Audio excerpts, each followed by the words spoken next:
Fala, meus queridos, tudo bem com vocês? Como passar esse final de semana? Um final de semana da terceira rodada do Campeonato Brasileiro, uma rodada bem movimentada, com jogos bem legais pra gente conversar, pra gente trazer aqui nesse vídeo.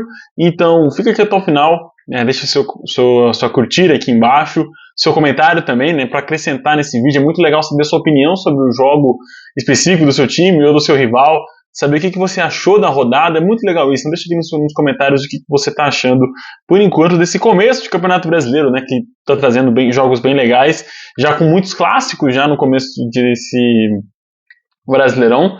Então, vem cá, se acomode, dá a sua opinião aí, que vai ser sempre muito bem-vinda aqui na minha página. Seja muito bem-vindo, eu sou Gabriel Todaro, e esse aqui é o Na Rede com Todaro, onde eu trago as análises das principais equipes do futebol brasileiro, sempre as 20 equipes da Série A.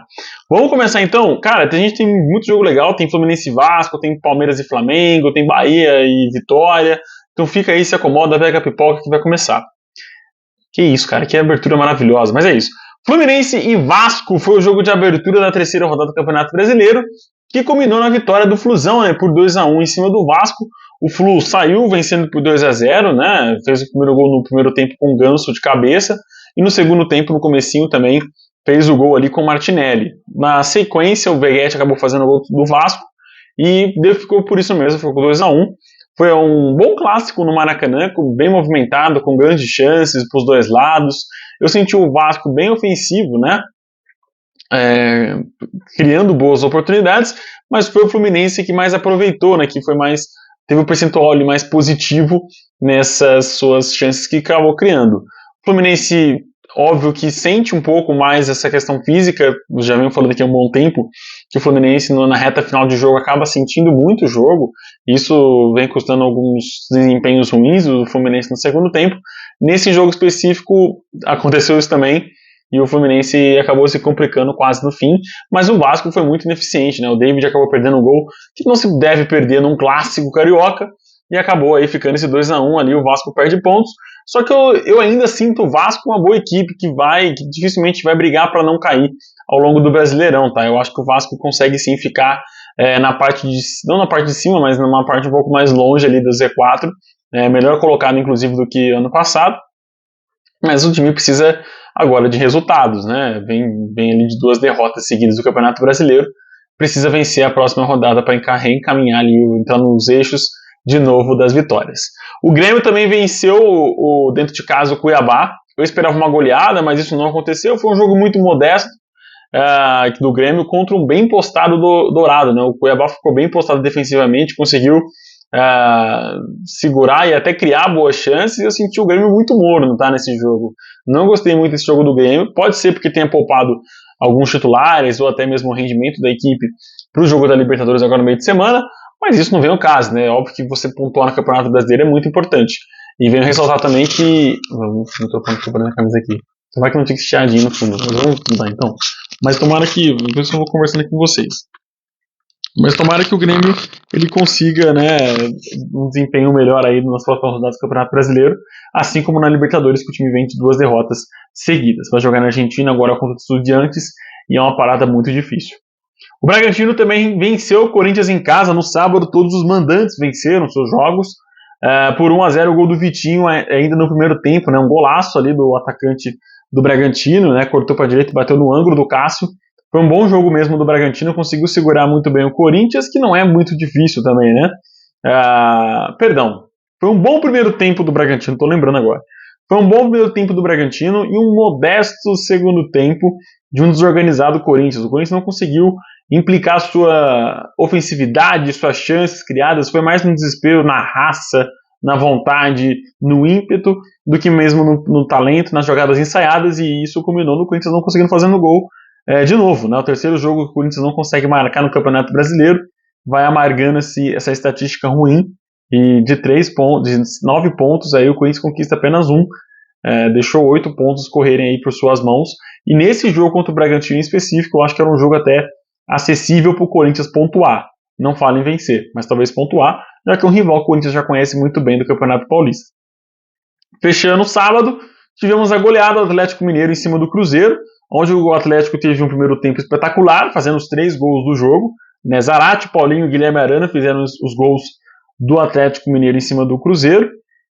E o segundo tempo já ficou um pouco mais morno, né, cara? Se você define o jogo praticamente no primeiro tempo, o Atlético fez um comportamento muito bom nesse jogo, né, de segurar no segundo tempo, controlar um pouco as ações e não cansar tanto, né? O time vai ter Libertadores também no meio de semana, então já começa a pensar nesse foco e não cansar tanto nesse jogo, que já estava resolvido, né? Convenhamos. Acho que dificilmente o Cruzeiro conseguiria reagir contra o Atlético na Arena MRV.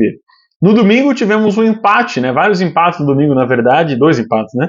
O Vitória acabou empatando em 2-2 com o Bahia, né? O Vitória saiu com 2 gols na frente com o Mateuzinho e Wagner Leonardo, né? Uma boa partida do Mateuzinho, diga-se de passagem. E aí, 12 minutos depois, o Bahia reagiu e conseguiu empatar o clássico Bavi. Biel e Everaldo fizeram os gols do Esquadrão de Aço no jogo no Barradão. Foi um bom jogo, cara. Eu gostei muito desse jogo do clássico, né, baiano aí, ressaltando e destacando ainda mais o futebol nordestino, que é um bom futebol, que tem grandes equipes disputando lá. A gente vê muito isso na Copa do Nordeste, né, com grandes jogos emocionantes. E nesse jogo específico foi muito interessante acompanhar a reação do Bahia, que eu achava que poderia ter perdido até mais do que 2-0, né? Poderia ter saído mais gols do Vitória.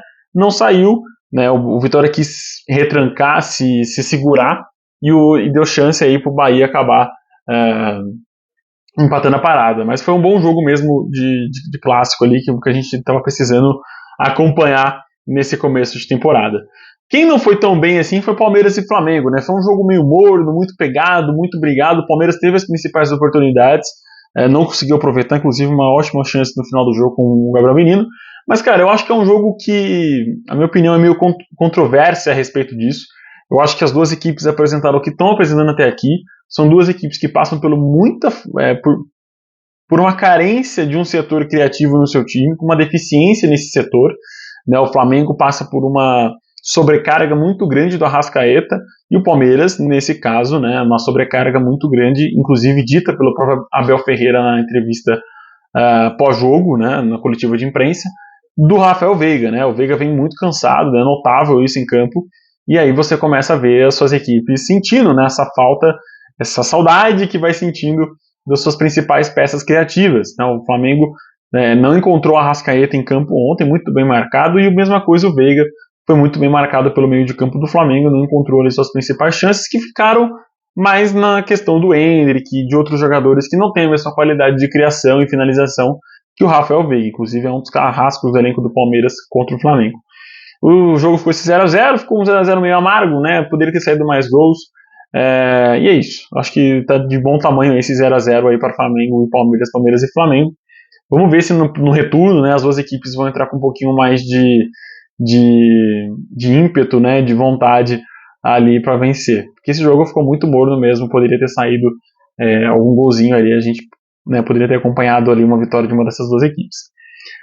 No Paraná, o Atlético Paranaense venceu por 1-0 a equipe do Internacional, o gol do Canóbio, que para mim é um dos destaques desse ano do Atlético Paranaense, óbvio, ao lado do Mastriani, do Pablo, que estão fazendo uma boa temporada com o Furacão, mas o Canóbio fez o seu gol ali, que deu a vitória para o Atlético Paranaense, inclusive um belo gol, tá, um golaço, mas o primeiro tempo foi muito morno e o Inter foi muito mais perigoso nas chances que teve do que o Atlético Paranaense. O primeiro tempo foi morno, mas com as principais chances do Inter.